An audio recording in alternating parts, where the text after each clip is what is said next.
Yes, good morning to all of you. So, dear students, today we are going to discuss our new topic, and the name of the topic it is PIN diode. So, our today's topic it is PIN diode. So, dear students, we know that in our previous lecture we discussed about PN diode. So this PN diode has basically two layers, P type of layer and the N type of layer. So whatever the terminal connected to the P type of layer, it is your anode, and whatever the terminal connected to the N type of layer, it is your cathode. So only two layers are present, but in your PIN diode there is change in structure of the diode.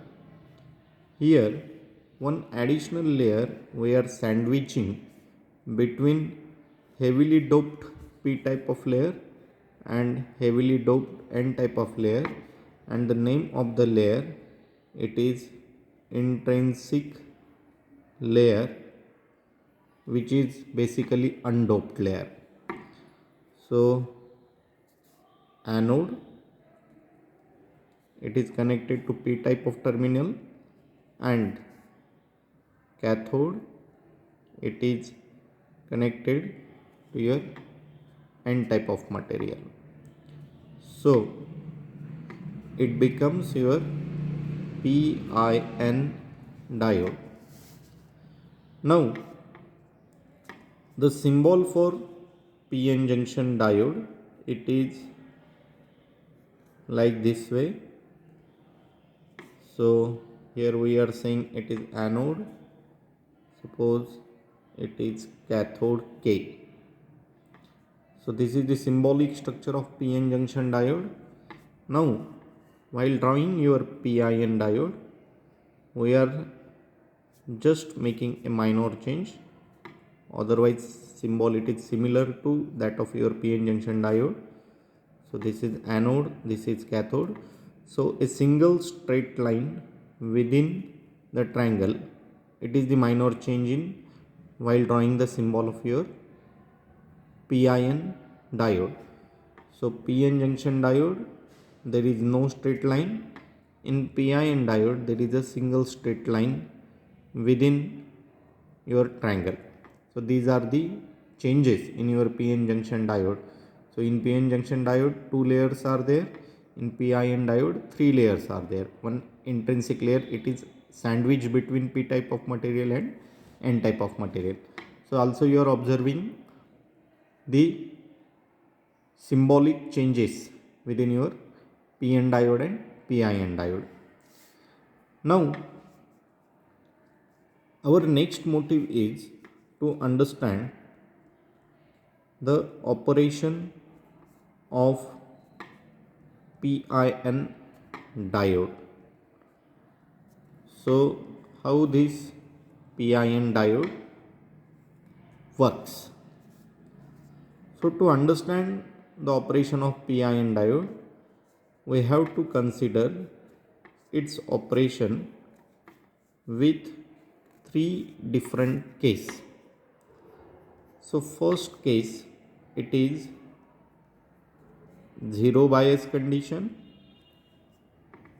Second case it is forward bias condition,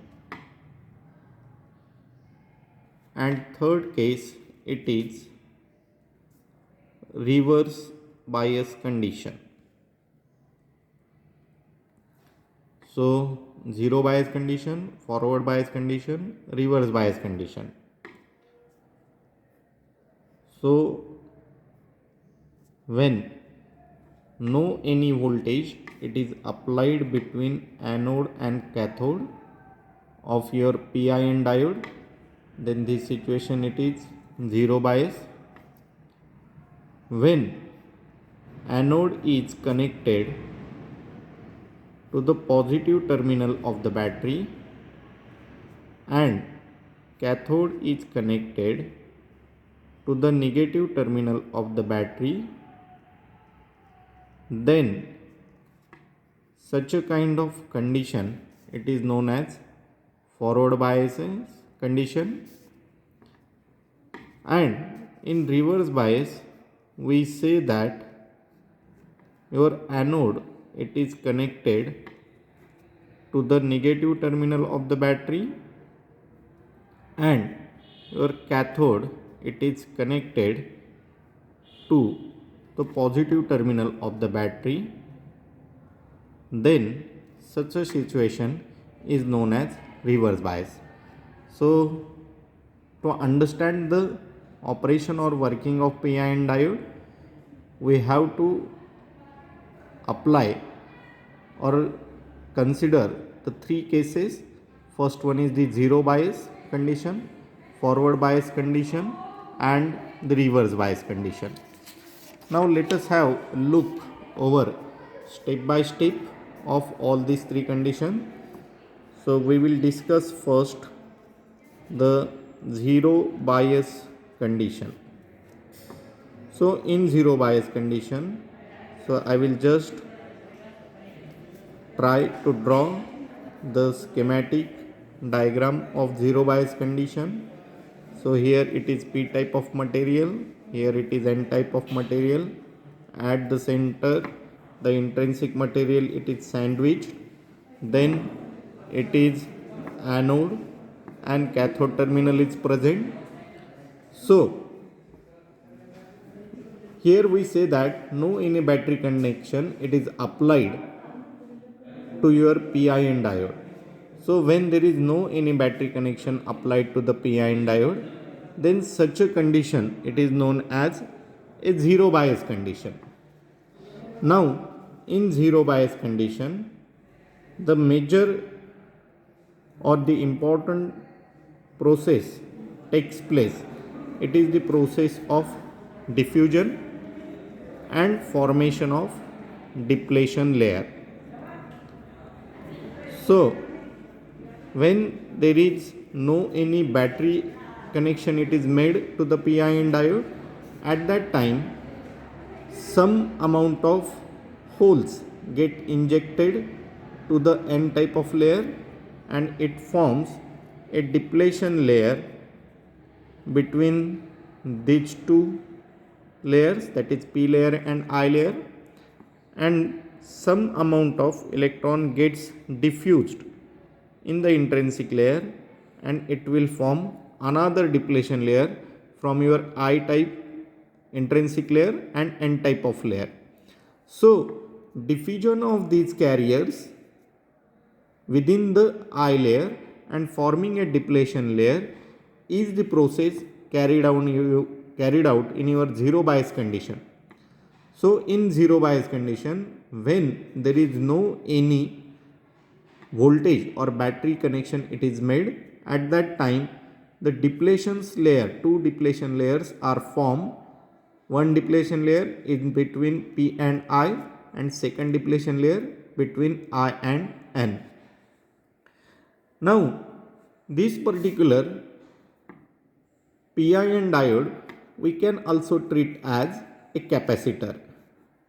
So here the P type of material it is one plate of capacitor, N type of material it is another plate of capacitor, and whatever the intrinsic layer is nothing but the separation between these two plates. So we can understand the working of PIN diode conceptually as the terms of capacitor. Now we know that the capacitance of capacitor is directly proportional to the area between these two plates and it is inversely proportional to the distance between these two plates. So if the distance between two plates increases, capacitance decreases. If the distance between two plates decreases, then capacitance increases. That point we have to consider in the further operation. So this is the first case, zero bias condition, in which the two depletion layers are formed. So between P and I1 and between I and N second. Now let us have a look over the next step, that is forward bias condition of operation of this PIN diode. So once again I am just drawing the schematic of your forward bias. So here you are observing a P type of material, then at the center intrinsic layer, then at here it is N type of material. Now whatever the anode, that is P type of material, it is connected to the positive terminal, and whatever the negative terminal of the battery, it is connected to the N type of layer. Now we know that whatever the charge on the positive terminal, it is positive, and the P type of material, it is made up of a highly doped materials of holes. So both charges are positive.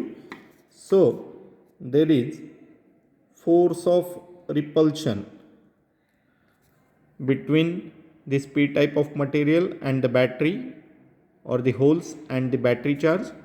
Similarly, there is a force of repulsion between N type of material and your negative charge of your battery. So because of the force of repulsion, these holes tries to enter within deeply within intrinsic layer. Similarly, these electron tries to enter deeply within this particular layer.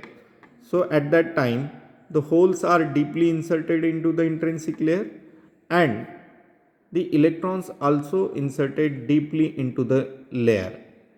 So at that time, whatever the resistance,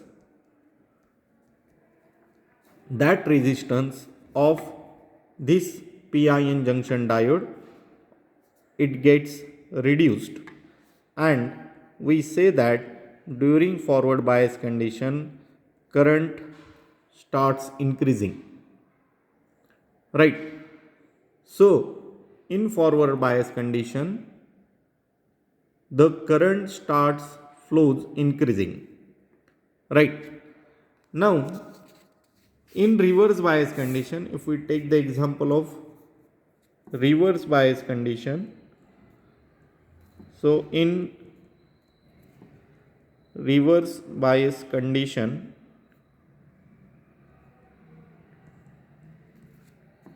if I will draw the schematic of application of battery, then here it is P type of material, then I, then N. So at that time, your anode, now in reverse bias condition, it is connected to the negative terminal, and your cathode, now it is connected to the positive terminal. So negative, positive.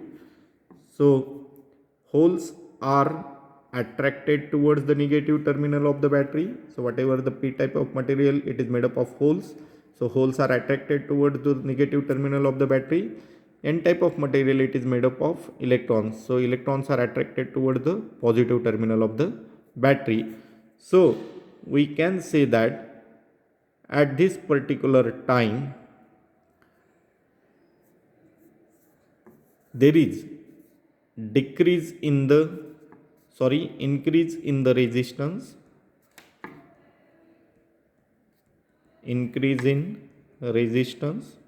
so we say that the resistance increases. So as the resistance increases, current flowing through the diode decreases. So this is nothing but the second case, that is or third case, that is reverse bias condition.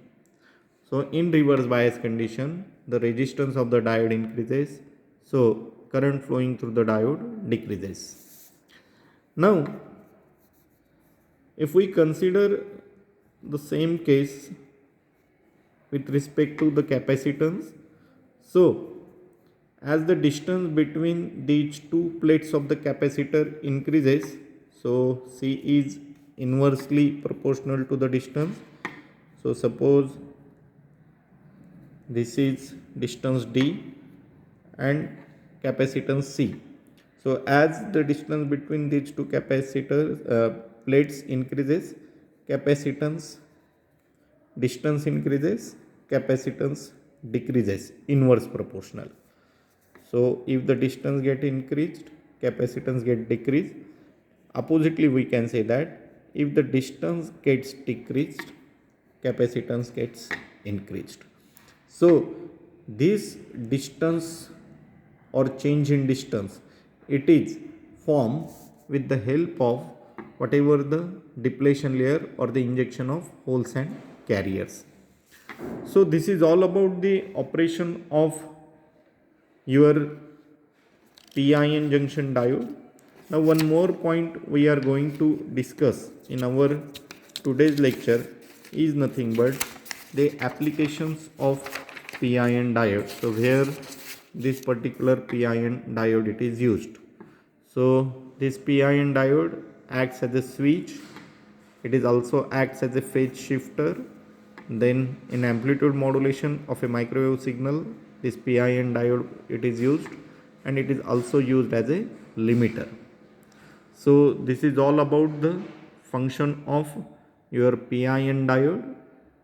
So hope all of you understood this. So thank you very much.